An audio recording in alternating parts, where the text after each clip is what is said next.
ಇವತ್ತು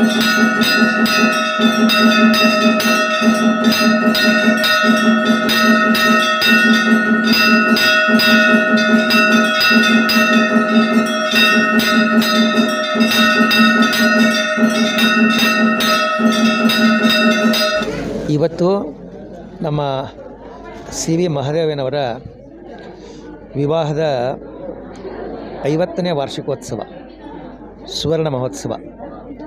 Shri C V ಮಹದೇವಯ್ಯನವರು ಮತ್ತು ಶ್ರೀಮತಿ ಸುಮಂಗಳಮ್ಮನವರು ದಾಂಪತ್ಯ ಜೀವನದಲ್ಲಿ ಒಂದು ಸುದೀರ್ಘ ಪಯಣವನ್ನು ಪ್ರಾರಂಭಿಸಿ ಇವಾಗ 50 ವರ್ಷವನ್ನು ತಲುಪಿದ್ದಾರೆ. ಮಹದೇವಯ್ಯನವ್ರ ಪರಿಚಯ ಅದು ನಾವ್ಯಾರೂ ಮಾಡಿಕೊಡ್ಬೇಕಾಗಿಲ್ಲ. ನಂಜುಂಡೇಶ್ವರ ಹೋಟೆಲನ್ನು ಸ್ಥಾಪಿಸಿ ಸಾವಿರಾರು ಜನಗಳಿಗೆ ಅನ್ನವನ್ನು ನೀಡಿದಂತಹ ಒಬ್ಬ ಮಹಾನುಭಾವರು. ತುಮಕೂರಿನ ಸರ್ವಾಂಗೀಣ ಪ್ರಗತಿಯಲ್ಲಿ ಮಹದೇವಯ್ಯನವರ ಅಹಂಭೂಮಿಕೆ ಇದೆ. ಅವರು ಸಾಮಾಜಿಕವಾಗಿ, ಸಾಂಸ್ಕೃತಿಕವಾಗಿ, ಶೈಕ್ಷಣಿಕವಾಗಿ, ಔದ್ಯೋಗಿಕವಾಗಿ ಎಲ್ಲ ವಲಯಗಳಲ್ಲೂ ಹೆಸರು ಮಾಡಿದವರು. ಅವರಿಗಿರ್ತಕ್ಕಂಥ ಒಂದು ಇಮೇಜ್ ಏನಂದರೆ ಕ್ಲೀನ್ ಹ್ಯಾಂಡ್ ಮತ್ತು ಕ್ಲೀನ್ ಮೈಂಡ್ ಅಂತ. ಅವರು ಸಮಾಜಕ್ಕೆ ತಮ್ಮನ್ನು ತಾವು ಅರ್ಪಿಸಿಕೊಂಡು ದುಡಿದಂಥ ರೀತಿ ಇದೆಯಲ್ಲ, ಅದನ್ನು ಇವತ್ತಿನ ಯುವಕರು ಆದರ್ಶವಾಗಿ ಸ್ವೀಕರಿಸಬೇಕು. ಬಹಳ ಕಷ್ಟದಿಂದ ಮೇಲೆ ಬಂದವರು, ಅವರಿಗೆ ಕಷ್ಟ ಏನು ಅನ್ನೋದು ಗೊತ್ತಿದೆ. ಹೀಗಾಗಿ ಆ ಕಷ್ಟದ ಅರಿವಿರ್ತಕ್ಕಂಥ ಅವರು ಯಾರಿಗೂ ಕಷ್ಟ ಆಗಬಾರ್ದು ಅನ್ನುವಂಥ ಮಾನಸಿಕತೆಯನ್ನು ಇಟ್ಕೊಂಡು ಅವರ ಸಮೀಪಕ್ಕೆ ಯಾರಾದರೂ ದೇಹಿ ಅಂತ ಬಂದಾಗ ಅವರಿಗೆ ಮನಸ್ಫೂರ್ತಿ ಆಶೀರ್ವಾದ ಮಾಡಿ ಕೊಟ್ಟು ಕಳಿಸಿದಂಥ ಒಬ್ಬ ಮಹಾನುಭಾವರು. ಅವರನ್ನು ನಾವು ತುಮಕೂರಿನ ಭಗೀರಥನು ಅಂತ ಕರಿತೀವಿ, ತುಮಕೂರಿನ ಕರ್ಣ ಅಂತ ಕೂಡ ಕರಿತೀವಿ. ಸೊ ಅಷ್ಟೊಂದು ದೊಡ್ಡದಾಗಿ ಒಂದು ದೊಡ್ಡ ಮನಸ್ಸಿರ್ತಕ್ಕಂಥ ಒಬ್ಬ ದೊಡ್ಡ ಮನುಷ್ಯ ಅಂತ ಹೇಳ್ಬೋದು ಮಹದೇವಯ್ಯನವರು. ಮತ್ತು ಇನ್ನೊಂದು, ಏನನ್ನೇ ಅವರು ಮಾಡಿದರೂ ಕೂಡ ಅದನ್ನು ಅಚ್ಚುಕಟ್ಟಾಗಿ ಮಾಡಿ ಸಮಾಜಕ್ಕೆ ಅರ್ಪಣೆ ಮಾಡುವಂಥ ಒಂದು ವ್ಯಕ್ತಿತ್ವ ಅವರದು. ಅವರಿಂದ ಅನೇಕ ಸಂಘ ಸಂಸ್ಥೆಗಳು ಸಾಕಷ್ಟು ಶ್ರಮ ತೆಗೆದುಕೊಂಡು ಬೆಳೆದು ನಿಂತ್ಕೊಂಡಿವೆ ಅನ್ನೋದಕ್ಕೆ ಅವರೇ ನಿದರ್ಶನ, ಅವರೇ ಸಾಟಿ ಅಂತ ನಾವು ಹೇಳ್ಬೋದು. ಅವರು ಬರೀ ಮುಂದೆ ಹೊಗಳೋದಲ್ಲ, ಅವ್ರನ್ನ ಹಿಂದೆ ಕೂಡ ಹೊಗಳುವಂಥ ವ್ಯಕ್ತಿತ್ವ ಅವರದು.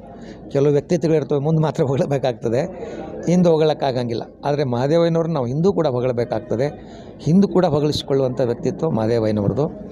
ಮಹದೇವಯ್ಯನವರು ಅನೇಕ ಮೊದಲುಗಳಿಗೆ ಕಾರಣರು, ತುಮಕೂರಿನಲ್ಲಿ ಅನೇಕ ಮೊದಲುಗಳಿಗೆ ಕಾರಣರು. ಏನಾದರೂ ಒಂದು ತುಮಕೂರಿನಲ್ಲಿ ಹೊಸದಾಗಿ ಆಗಿದೆ ಅಂದರೆ ಅಲ್ಲಿ ಮಹದೇವಯ್ಯನವರು ಇರಬೇಕು ಅಂತ ಅರ್ಥ. ಸೊ ಅಂಥ ನಿಟ್ಟಿನಲ್ಲಿ ಮಹದೇವಯ್ಯನವರು ತುಮಕೂರಿನ ಇತಿಹಾಸದಲ್ಲಿ ಒಂದು ಅದ್ಭುತವಾದಂಥ ಕಥೆ, ದಂತಕಥೆ ಅಂತ ಹೇಳ್ಬೋದು. ಅಷ್ಟೇ ಅಲ್ಲ, ನಮ್ಮ ತುಮಕೂರು ಹಿರೇಮಠ ಶುರುವಾಗೋದಕ್ಕೂ ಅವರು ಕೂಡ ಒಬ್ಬರು ಕಾರಣರು. ನಮ್ಮ ತುಮಕೂರು ಹಿರೇಮಠಕ್ಕೆ ಚಾಲನೆ ಕೊಟ್ಟು, ಅಸ್ತಿತ್ವವನ್ನೇ ಕಳ್ಕೊಂಡಂಥ ಹಿರೇಮಠಕ್ಕೆ ಮತ್ತೆ ಚಾಲನೆಯನ್ನು ಕೊಟ್ಟು ನಮ್ಮ ಜೊತೆಗೆ ನಿಂತ್ಕೊಂಡು ಹಿರೇಮಠವನ್ನು ಬೆಳೆಸೋದರಲ್ಲಿ ಮಹದೇವಯ್ಯನವರ ಅಹಂಭೂಮಿಕೆ ವಹಿಸಿದ್ದಾರೆ. ಆವಾಗ ನಾವು 27-28 ವರ್ಷಗಳ ಹಿಂದೆ ತುಮಕೂರು ಬಂದಾಗ ನಮ್ಮ ಜೊತೆಗಿದ್ದವರು ಈಗಲೂ ಕೂಡ, ಈ ಕ್ಷಣದಲ್ಲೂ ಕೂಡ ಹಿರೇಮಠದ ಸ್ವಾಮಿಗಳ ಜೊತೆಗಿದ್ದುಕೊಂಡು ಬುದ್ಧಿ ಅದನ್ನು ಮಾಡಿ ಇದನ್ನು ಮಾಡಿ ನಾವು ಜೊತೆಗಿರ್ತೀವಂತ ನಮ್ಮನ್ನು ಹುರಿದುಂಬಿಸಿ ಉತ್ಸಾಹ ತುಂಬಿ ನಮ್ಮ ಮಠವನ್ನು ಈ ಪ್ರಮಾಣದಲ್ಲಿ ಬೆಳೆಸಿದ್ದು ಕೂಡ ಹೌದು, ಮತ್ತು ನಮ್ಮನ್ನು ಈ ಪ್ರಮಾಣದಲ್ಲಿ ಬೆಳೆಸಿದ್ದು ಕೂಡ ಹೌದು. ಅವರ ಒಂದು ಪ್ರಾಂಜಲ ಮನಸ್ಸು, ಪ್ರಾಮಾಣಿಕತೆ, ಅವರ ಸಜ್ಜನಿಕೆ, ಸಾತ್ವಿಕತೆಗೆ ಮಾರು ಹೋಗದವರೇ ಇಲ್ಲ. ಎಲ್ಲರೂ ಕೂಡ ಮಹದೇವನವರ ಆ ವ್ಯಕ್ತಿತ್ವವನ್ನು ಕೊಂಡಾಡ್ತಾರೆ. CVM ಅಂತಂದರೆ ನಮಗೆ ಎಲ್ಲರಿಗೂ ಕೂಡ ತುಂಬ ಆಪ್ತವಾದಂಥ ಒಂದು ಹೆಸರು. ಆ ನಿಟ್ಟಿನಲ್ಲಿ ಇವತ್ತು ಅವರು 50ನೇ ವರ್ಷದ ದಾಂಪತ್ಯ ಜೀವನವನ್ನು ಪೂರೈಸ್ತಾ ಇದ್ದಾರೆ. ಇವತ್ತಿನ ಕಾಲದಲ್ಲಿ ಇದೊಂದು ಅದ್ಭುತವಾದಂಥ ಘಟನೆ ಅಂತ ಹೇಳ್ಬೋದು. ಸೊ 50 ವರ್ಷಗಳವರೆಗೆ ದಾಂಪತ್ಯ ಜೀವನವನ್ನು ನಡೆಸೋದಂದರೆ ಅದು ಒಂದು ಮೈಲಿಗಲ್ಲು ಅಂತ ಹೇಳ್ಬೋದು ಇವತ್ತಿನ ಕಾಲಘಟ್ಟದಲ್ಲಿ. ಸೊ ಅವರಿಬ್ಬರು ದಂಪತಿಗಳು ಪರಸ್ಪರನ ಅರಿತುಕೊಂಡು, ಒಂದು ಸಂಸ್ಕೃತದಲ್ಲಿ ಒಂದು ಸುಭಾಷಿತ ಇದೆ, ಪರಸ್ಪರ ತಪಃ ಸಂಪತ್ ಫಲಾಯಿತ ಪರಸ್ಪರವು ಪ್ರಪಂಚ ಮಾತಾಪಿತರವು ಪ್ರಾಂಚವು ಜಾಯಾಪತಿಸ್ತು ಮಹಾ ಅಂತ. ಹಾಗೆ ಮಹದೇವಯ್ಯನವರು ಮತ್ತು ಸುಮಂಗಲಮ್ಮನವರು ಹೇಗೆ ಅಂತಂದರೆ ಶಿವಪಾರ್ವತಿ ಇದ್ದ ಹಾಗೆ. ಶಿವ ಬೇಕು ಅಂತ ಪಾರ್ವತಿ ತಪಸ್ಸು ಮಾಡಿದ್ಲಂತೆ, ಪಾರ್ವತಿ ಬೇಕು ಅಂತ ಶಿವ ತಪಸ್ಸು ಮಾಡಿದ್ದಂತೆ. ಇಬ್ಬರಿಗೂ ಬೆನಿಫಿಟ್ ಸಿಕ್ತು. ಶಿವನಿಗೆ ಪಾರ್ವತಿ ಸಿಕ್ಕಳು, ಪಾರ್ವತಿಗೆ ಶಿವ ಸಿಕ್ಕ. ಅವರಿಬ್ಬರು ಆದರ್ಶ ದಾಂಪತ್ಯಕ್ಕೊಂದು ಉದಾಹರಣೆ. ಹಾಗೆಯೇ ಮಹದೇವಯ್ಯನವರು ಮತ್ತು ಸುಮಂಗಳಮ್ಮನವರು ಆದರ್ಶ ದಾಂಪತ್ಯಕ್ಕೊಂದು ಉದಾಹರಣೆ.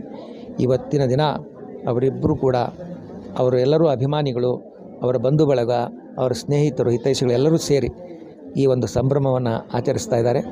ಹಾಗೆಯೇ ಅವರ ಮಕ್ಕಳು, ಮೊಮ್ಮಕ್ಕಳು, ಅವರ ಪರಿವಾರ ಕೂಡ ತುಂಬ ದೊಡ್ಡದು. ಎಲ್ಲರೂ ಕೂಡ ಜೊತೆಗೆ ಬಂದು ನಿಂತ್ಕೊಳ್ತಾರೆ. ನಾವು ಎಷ್ಟೇ ಕಾರ್ಯಕ್ರಮಕ್ಕೆ ಬರಲಿ ಅವರ ಬಂಧು ಬಳಗ, ಪರಿವಾರ, ಸ್ನೇಹಿತರು, ಹಿತೈಷಿಗಳು ಅವ್ರ ಜೊತೆಯಲ್ಲಿ ಬಂದು ನಿಂತ್ಕೊಳ್ತಾರೆ. ಸೊ ಆ ನಿಟ್ಟಿನಲ್ಲಿ ಮಹದೇವನವರು ಏನು ಸಂಪತ್ತು ಗಳಿಸಿದ್ದಾರೆ ಅಂದರೆ ಜನಸಂಪತ್ತು. ಅವರ ಸಂಪತ್ತು ಯಾವುದಂದರೆ ಜನಸಂಪತ್ತು. ಯಾರಾದರೂ ಕಷ್ಟದಲ್ಲಿದ್ದಾಗ ಮಿಡಿಯುವಂಥ ಸ್ವಭಾವ, ಅವ್ರಿಗೆ ಸಹಕರಿಸುವಂಥ ಸ್ವಭಾವ ಮಹದೇವಯ್ಯನವ್ರದ್ದು. ಹೀಗಾಗಿ ಮಹದೇವನವರು ಎಲ್ಲ ಮನಸ್ಸಿನಲ್ಲಿ ಮಹಾದೇವನಂತೆ ಉಳ್ಕೊಂಡಿದ್ದಾರೆ ಅಂತ ಹೇಳಲಿಕ್ಕೆ ನಮಗೇನು ಇದು ಅನಿಸೋದಿಲ್ಲ. ಸೊ ಅವರು ಧ್ಯಾನ, ಪೂಜೆ, ಒಂದು ಜಪ, ತಪ ಎಲ್ಲನೂ ಕೂಡ ನಮ್ಮ ಜೊತೆಗೆ ಅವರು ಕಾಶಿಗೆ ಯಾತ್ರೆಗೆ ಬಂದಿದ್ದರು. ಆ ಸಂದರ್ಭದಲ್ಲೂ ಅವ್ರನ್ನ ತುಂಬ ಹತ್ತಿರದಿಂದ ನೋಡಿದಾಗ ಒಂಥರ ಯೋಗಿ ಟೈಪ್ ನಮಗೆ ಕಾಣ್ತಾಯಿದ್ರು. ಅಂಥ ಒಂದು ಮನಸ್ಥಿತಿ ಮಹದೇವಯ್ಯನವ್ರದ್ದು. ಸೊ ಆ ನಿಟ್ಟಿನಲ್ಲಿ ಇವತ್ತಿನ ದಿನ ನಮಗೂ ಖುಷಿ ಅನ್ನಿಸ್ತದೆ. ಅವರ ದಾಂಪತ್ಯ ವರ್ಷ ಒಂದು 50ನೇ ವರ್ಷದ ಸಂದರ್ಭದಲ್ಲಿ ನಾವು ಕೂಡ ಉಪಸ್ಥಿತರು ಇದ್ಕೊಂಡು ಆಶೀರ್ವಾದ ಮಾಡ್ತಾಯಿದ್ದೀವಿ ದಂಪತಿಗಳಿಗೆ. ಅವರ ಒಂದು ಮಾರ್ಗವನ್ನು, ಆದರ್ಶವನ್ನು ಇವತ್ತಿನ ದಂಪತಿಗಳು ಆದರ್ಶವಾಗಿ ತಗೊಂಡು ಆಚರಿಸಿದ್ರೆ ಅನುಕೂಲ, ದೇಶಕ್ಕೂ ಅನುಕೂಲ, ಕುಟುಂಬಕ್ಕೂ ಅನುಕೂಲ ಅನ್ನುವಂಥ ಮಾತನ್ನು ಈ ಸಂದರ್ಭದಲ್ಲಿ ಹೇಳಿ ನಾವು ಮಹದೇವಯ್ಯ ದಂಪತಿಗಳಿಗೆ ಈ ಸಂದರ್ಭದಲ್ಲಿ ತುಂಬ ಹೃದಯದಿಂದ ಆಶೀರ್ವಾದವನ್ನು ಮಾಡ್ತಾಯಿದ್ದೀವಿ.